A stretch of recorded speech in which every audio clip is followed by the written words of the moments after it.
Hello and welcome to my channel. This is Street Legal 520. I am Brent, and this is where we're doing some work on a car. I'm going to be putting together my 1981 Camaro Z28 that I've had for about 10 or 12 years, and it's just been sitting in my garage needing love. And so I'm starting out with tearing apart the motor and put it back together. Right now it's got a 383 in it, but I'm going to put it back to stock. I have the original 305 and I'm rebuilding that. So this video is going to be me tearing the heads off and looking inside and seeing how what was burning before I tore it apart.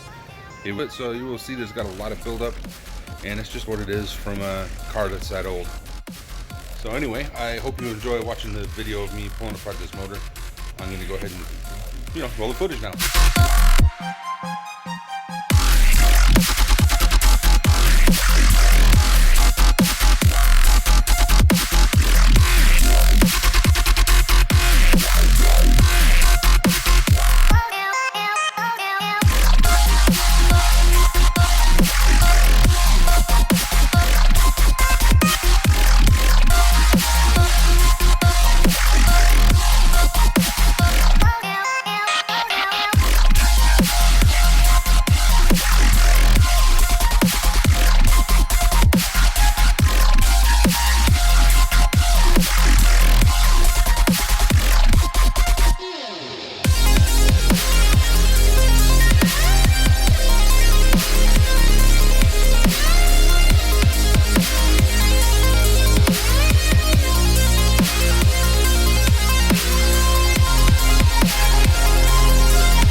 Well, I hope you enjoyed seeing how that motor top end came apart. We had some issues where the bolt on the passenger side back of the motor had sheared off, and from the looks of it, a long time ago, because it had all the oil buildup that you would expect to have from a motor that had been run that way for a very long time. So I had to work a little bit to pry that free. I had to drill out the rest of the head that was still kind of there, so I could pull the intake manifold off, and then I was able to get vice grips on it and get it off. So that was kind of a pain in the butt, but I think the next video that I put up will be tearing apart the bottom end and seeing how the crank looks and how all the bearings on the mains have held up over time. I don't believe this engine's ever been rebuilt. I believe it was built the way it is back in 1981, and it just went through life in that car. And by the time I bought the car off of my neighbor, it was using about a quart of oil a day, is what he told me. And from the underside of the car and what I saw on the hood, chances are that's very true. And it had been doing it for quite a while. Anyway, I hope you enjoyed. Please like and subscribe. As I go through building this car, you will get videos as I have time to make them. Anyway, have a great day.